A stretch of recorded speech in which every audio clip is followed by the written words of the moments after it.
Adarna Gang. First up, he's a social media influencer who is such a hit online because of her sexiness. Yan, she's a hottie. We met her as Amanda in the hit Viva Max sexy drama thriller Ciclo and the newest Viva Max original sexy comedy film Boy Bastos that's now streaming on Viva Max. But this afternoon, we're going to meet her as Cindy. Let's all welcome the well-loved social media babe, Rob Ginto. Hi, Rob. Oh, hi. Good afternoon po sa lahat. Good afternoon, Ms. Regine. Good afternoon. Ayan, up next, he started off as a theater actor and caught the eye of director Lino Broca, who casted him in the film Gumising Ka Maruha. He appeared alongside Hollywood actor Chuck Norris in the movie Delta Force 2, The Colombian Connection. He played the lead role in the short film Anino, which received the Palme d'Or at the 2000 Cannes Film Festival. Displayed his versatility off the camera with his art direction in 1981. This movie is called Manila Bay by Night, City After Dark, in which he earned the Best Production Design Award. He also received several nominations throughout his career, out of which he won the Gawad Urian Award after 27 years in 2009 for Best Actor in the movie Yanggao. This afternoon, he is here with us playing the role of Fernando. Let's all welcome Mr. Ronnie Lazaro. Hi, sir. Hello. Hello. Nice to be here. Thank you very much.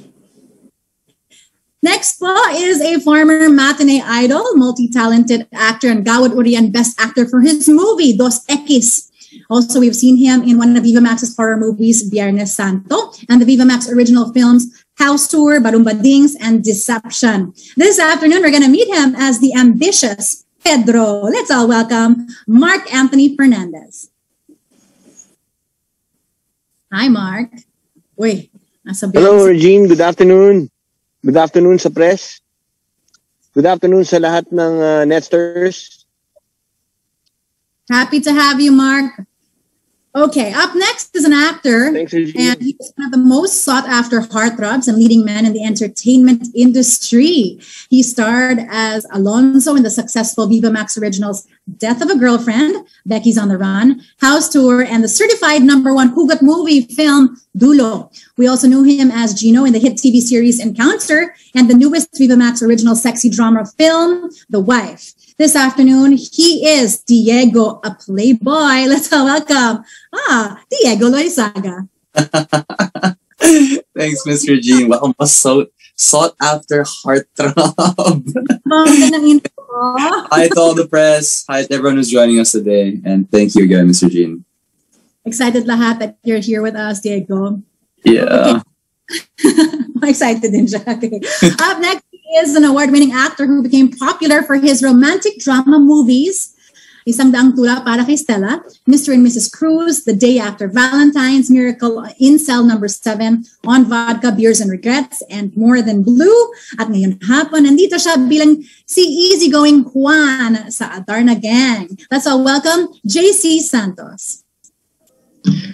Hi, good afternoon, everyone. Thank you for coming. Hi, Mr. Jean. Hi. Awesome. What a cast that we have today. Now, to complete the cast, syempre, we have this lovely lady. She's a well-known actress, hot mama, host, and model who appeared in several television series and films such as X with Benefits, Love Me Tomorrow, and Sin Island. This afternoon, she's here with us on her first ever Viva Max original movie, playing the role of the gorgeous Adriana, ang anak ni Jose, na maghihinganti kay Fernando sa pagkakapatay sa ama niya. Let's all welcome Miss Colleen Garcia. Hello, good afternoon, everyone. Hi, Mr. G, and thank you guys for joining us today. My pleasure. It's all of our pleasure to have you. Everyone is so excited. So let's go ahead and do the honors. I think we have with us, last but not the least, if we're good to go, one of the most prominent and important writers, directors, and producers of today. He wrote and directed short films and TV shows such as the short Ease, which won Best Jury Prize at the Mondial de la Video in Brussels, Belgium. TV show Sinescuela won the Grand Prix at the Science and Images Festival in Paris, France. He also directed full-length works such as a pioneering digital film screened as official selection at the 2000 Singapore International Film Festival, Still Lives, and Best Cinematography and Production Design at the 2002 Manila Film Festival, Utang ni Tatang and Astigmatism, which won the Silver DV Award at the 28th Hong Kong International Film Festival. He wrote the screenplay of the hit films Radyo and Ilusyon and produced the newest erotic series of Viva Max, Elle, streaming on February 27th. Now he's here with us as the multi-awarded and internationally acclaimed visionary writer and director of the film Adarna Gang. Give it up for Mr. John Red. Hello po. Hello. Magandang hapon. Thanks for having us. Now, before anything else, I'm sure lahat kilig na mag-start. We just want to say thank you for joining us today. All our friends from TV, print, and online media for joining. We just have some reminders. Alam nyo na to, but just a quick run through. We're going to limit it to 2 questions per press, and that includes your follow-up question for us to accommodate everyone. Please refrain from asking any insensitive, offensive, and personal questions. We're going to only entertain questions relevant and related to the film. Now, while waiting for your turn to ask, please turn off your camera, but I will be calling your names later, so please turn on your camera, turn on your microphone, but please make sure that your audio is not a distraction to the ongoing press con. And if you guys have any technical problems, feel free to message us your questions, and I'll be happy to read them for you. Thank you so much for your cooperation. We are ready to go, so let's open the floor for your questions. Ang lahat kasama na dyan. We're going to start off with Alan Sancon of Stars Photog Vids. Now, I'd also like to ask the following to please turn on your camera and microphone. We have Kate Adahar from Random Republica, Tita Aster Amoyo of People's Journal. She's also, of course, with PM and TikTok. Ms. Lea Salterio of ABS-CBN. We got Neil Ramos of Tempo and Mario Dumawal of TV Patrol, ABS-CBN.com. What a powerhouse start for our press con. Go ahead, Alan. Take it away with your first question. Hello. Good afternoon, everyone. Good afternoon, Regine. Hi, Kuya Alan. Hello. Everyone. Alan. Star-studded movie ng Viva Max ngayon. Congratulations. Yeah, yung first question ko, dahil first question ako ngayon, siguro, although ipinakita sa trailer, di ba? Pero we would like to know kung ano yung mga character ninyo dun sa movie na to. Pwede bang malaman isa from the cast? Yan. Okay. Sir Alan, sino gusto mo mag-start dito? Start with JC Santos, I guess. Hi, I'm JC. I'm playing Juan in this movie, Adarna Gang. Ako yung bunsong anak ni Fernando dito. And yeah, for now, yun muna. Okay. Diego, go ahead. Okay, hey Kuya Alan. Thanks for your question. Sorry. I play Diego. I play myself, actually. It's just me. No, it just so happens that my character's name is Diego also. And I'm the trigger-happy playboy. I wouldn't call him simple, but he doesn't think so much. You know, he's very impulsive guy in the story. So I'm the impulsive one amongst the brothers. Thank you, Diego. How about Mr. Ronnie Lazaro? Okay. I play the father. And the film is about friendship. It's about trust. It's about love. And it's about family. Very interesting. I don't want to give you more ideas of what's going to happen, but I'm telling you, the first time you're going to start to watch the film, you'll enjoy it to the last. Thank you. Thank you, Sir Ronnie. Nako, excited. Talagang aabangan with that description. Ito naman si Mark Anthony Fernandez. Yes, ako po si Pedro dito sa pelikula. Isa sa 3 anak na orphan po, na naampon po sila. Yun po. It's about family, love, trust, action, drama po. Thanks, Mark. And let's hear from Rob. Rob Ginto. Hi, this is Rob Ginto. Bali, ang name ko po dito is Cindy. Isa sa other woman ni Diego. Oh, okay. Oh. Thank you, Rob. At syempre, our lovely Miss Colleen Garcia.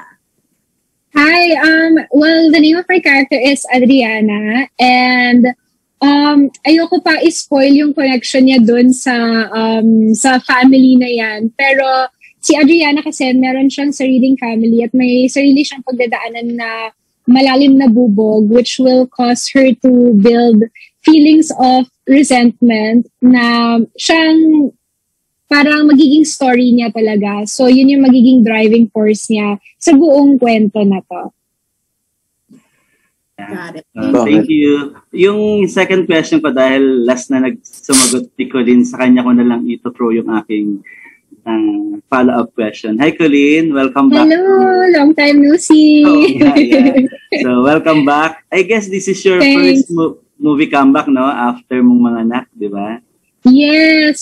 Actually, yung Mia, nung nagpo-promo kami noon, I was pregnant already.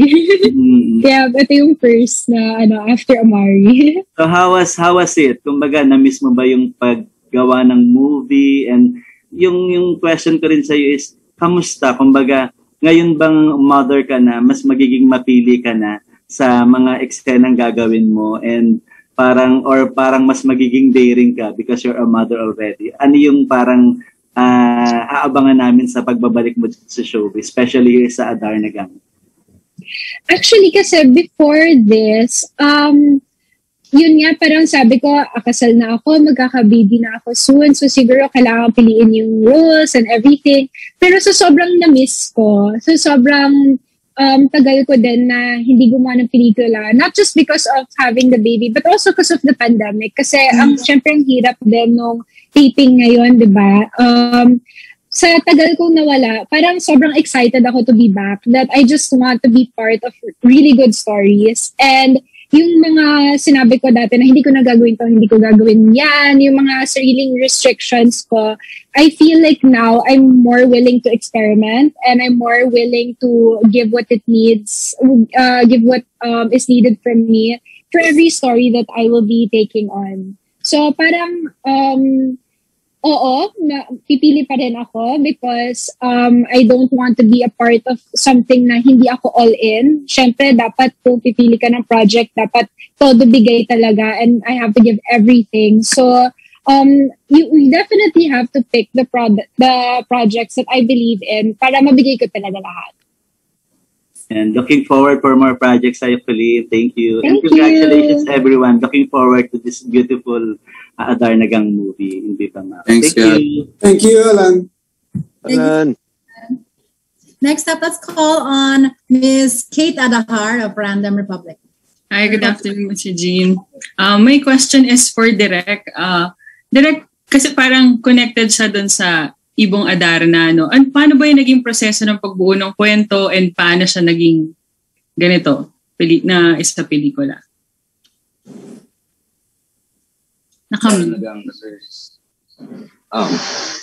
Hello. Okay na ba? Yung Adar na Gang is 15-year-old material. Tagal na siya sa akin. Tapos, ang dami ng attempts to do it. May ibang producers na ako nakausap in the past. Tapos ngayon, nagkaroon ng chance si Vincent Del Rosario brought it up kung gusto ko pa raw gawin. So, pinag-aralan ko kung gusto ko nga ba kasi considering din the pandemic na. Tapos, pero when I wrote 15 years ago or more, yun nga, inspired siya ng Ibong Adarna. To be honest, kasi what I do, personal works talaga, no, mga experimental films ko. So ito, nung naisip ko tong kwentong to, parang baka it's an opportunity to make a more mainstream movie, no? To reach out to a bigger audience. Kasi yung kwento niya may love, tapos pwede siyang lagyan ng action, di ba? Mas accessible for a wider audience. So tinuloy ko siya at buti nagustuhan siya ng ano. Ang tagal na namin pinag-uusapan to ng Viva at finally na tuloy. Thank you, Direk. And for my second question for JC and Diego na sunod-sunod yung projects, meron mo kayong rituals as actors kapag magpapalit na ng bagong role or character? JC? Ako, sobrang paulit-ulit na pagbabasa ng script eh. Ganun. Yung for me, I think, kunyari, lilipat na ako sa bagong projects. Pabasahin ko siya more than 10 times. I have to. Para maintindihan ko siya lalo. Kasi minsan pag pupunta ka sa isang projects, parang hindi mo pa nawawala yung character before. So, yun yung pinaka-ritual ko na, I think. Pero kasi once na nasa set ka na, nag-iiba naman yung yung atake ng director or kung paano, depende sa blocking and depende sa gusto niyang rhythm ng conversation. Then yeah, I read it more than 10 times. Wow. Thank you. Yeah. I can't say I'm as professional as JC. I read the script at times.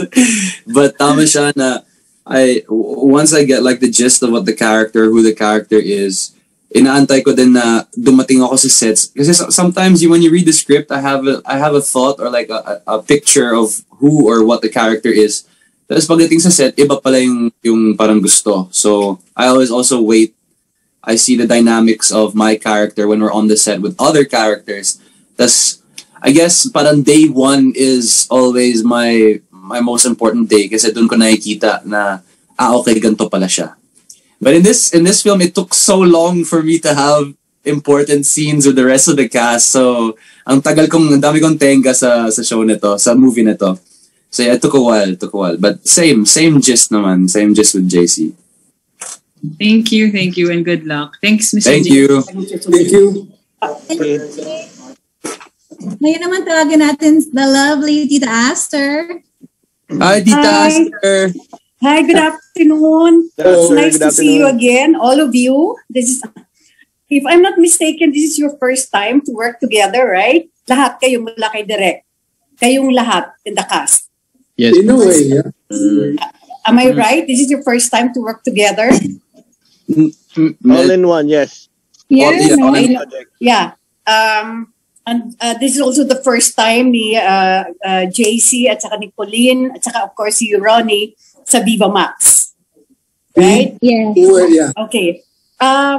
Madalas ko ito tinatanong, lalo na pag mga first time na nagkasama-sama, nagkatrabaho, ano ang discoveries nyo? And what were the preparations ginawa nyo to portray respective roles in the movie? Who do you want first, Miss Aster? Para sa lahat ito including Direk. Okay, I'll start. So just to break the ice, well, of course, you have to read the script. And from there on, because we are, at this time and still in a pandemic, there's just too many things you have to think about. And sometimes you don't have to think about anymore these things. You just have to flow along as that, just like living in a day, how the scenes are going to be, very cautiously, we move very well. But we're very lucky because our location was COVID-free. So we're practically moving around freely. That's the beauty about this, working with this project. That's for me. Thank you. How about the rest? Aster, ako nag-homework, konting research, and yung mga favorite mafia films pinanood ko. Tapos nakapag-gusto ako sa mga characters na hindi police character, mafia character type, alam mo yun. Just did more insight to the homework, baga. Okay. Okay. Natanong ko kasi kanina earlier, anong discoveries niyo working with each other, considering na this is your first time to work together? Ako, Tita Aster, with the whole cast, I expected the best, of course. Lahat dito naka-excite ako. So, from Tito Ronnie, Miss Charmaine, Tito De La Paz, Tito Sol.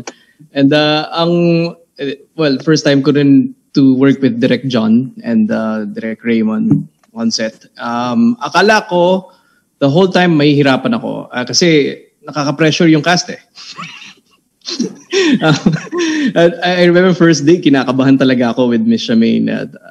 And na-realize ko, ganito pala dapat ulit yung maramdaman ko every time I do a scene kasi ito yung, ito yung tama. May ganun akong feeling. Oy, ang sarap kasi every time we do it, every time na may take, there's another discovery. Even sometimes pati yung discovery ng script na ibang interpretation na pala siya kapag pag yung actor na yung gumawa.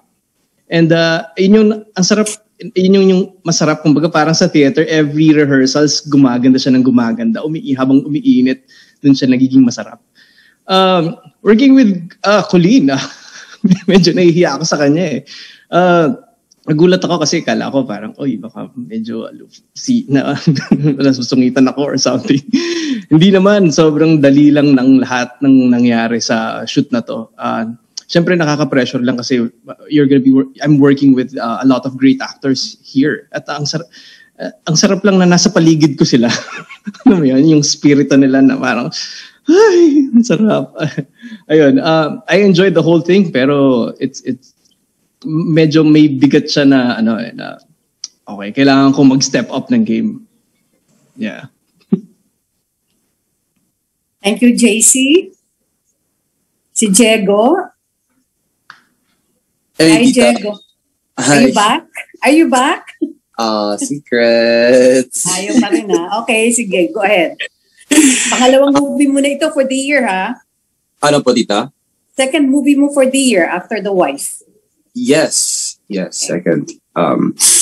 So what did I get from the cast? Well, Tita Ronnie I worked with in Pangako Sa'yo way back. And ever since when I saw his professionalism, I know Colleen is good. Of course I know Colleen is good. I know JC's good. I worked with him also in More Than Blue. And it's More Than Blue, right? I said that right? Tama, no? So, alam ko mahusay yung cast nito. Star-studded nga talaga. And all the veteran actors too. So I was like, okay. And Mark Anthony also. Mark Anthony. So, sorry? No, I mean, Mark's always intense. You know? Yes, he's always intense. So yeah, I had to step my game up. And then plus, I guess, may onting factor din na action siya. So, syempre, I don't know, I kind of had to get into my Cesar Montano kind of... How would my dad do it? You know, am I doing it like him? Should I do something different than he does it? Then I just said to myself, you know what? I'll just do it how I feel like I should do it. Yeah. And if lumabas, edi lumabas. I mean, I am his son, so yeah. But of course, hindi rin siya yung sorry, I'm kind of have a cough. Hindi rin siya yung intense na action that you'd see, you know, in my dad's films. In my case, I didn't get that much na parang marami kang makikitang ganun. But yeah, working with the people in this movie, definitely I had to act a different way. I really did have to be like alert, aware at all times. Kung hindi, kakainin ako ng mga kasama ko sa eksena. And Direk, oh my God, I didn't mention Direk. Yeah, Direk, he has a different treatment for this film. I really liked it. He allowed us to do how we felt or how we thought that we should portray our characters. And then if made adjustments, he'll tell me. And, you know, he gave me praise a couple of times. So I was happy with that. Thank you, Diego. Thank you, Tita. Bago yung may follow-up ako mamaya eh. Sagutin ko muna yung iba. Okay, yeah, sure. Si Rob, siguro, at saka si... sino pa ba? JC, nakasagot na? Sa akin naman po, syempre bilang bagong artista, and yung nabasa ko po yung script, nakita ko po yung mga cast, as in napawaw po talaga ako. Syempre, bago pong artista, parang big opportunity po sa akin to na makasama yung mga mabibigating mga artista. And sa kay Direk naman po, kapag once na alanganin naman po during shoot, na alanganin sa ibang eksena, talagang inaalalayan niya din po. Yun po. Thank you. Si Colleen. Hi, sa akin naman po, Actually, sa totoo lang, sobrang na-intimidate ako. Siguro kasi ang tagal ko nang hindi gumagawa ng film. Ang tagal ng pahinga. Tapos parang puro alam ko na lang ngayon magluto, mag-change ng diapers. So talaga, may times na, na parang nakalimutan ko kung paano ba ito, paano pang gawin to. Especially, if the role is emotional, if the scenes are emotional, talagang parang nakalimutan ko kung paano maging malungkot. Nakalimutan ko kung paano magalit. So, these are all things that were fresh to me again, na kailangan ko hukayin ulit sa sarili ko. And I think that was very challenging for me kasi parang wala akong warm up. I really had to go into this na to just prepare from here, from home. And then when I get there, to just give everything that I can. Pero yun nga, parang pagiging actor kasi syempre magkakaibang techniques, magkakaibang ways of getting the emotion out. And for me, I had to figure that out all over again. So, para sa akin, siguro yun yung pinaka naging challenge. Pero mas nakaka-pressure lang talaga because I was surrounded by really good actors. And not only that, lahat talaga sila active. Lahat sila may recent projects and everything. So, parang talagang na-intimidate ako nung una. But it's a good thing na hindi sila intimidating people. Parang very approachable pa rin at the end of the day. Very nice. And lahat sila parang we were just all laughing and enjoying the entire time na nag-shoot kami. And that was a huge help talaga. Si Direk talagang ginaid niya kaming lahat. And there were so many times na sinasabi ko kay Direk, sure ka, okay na yan. Talagang hindi ako confident nung una, but Direk was always assuring us na, hindi kasi ito yung gagawin ko dito, may plan ako for this scene, and it was very reassuring.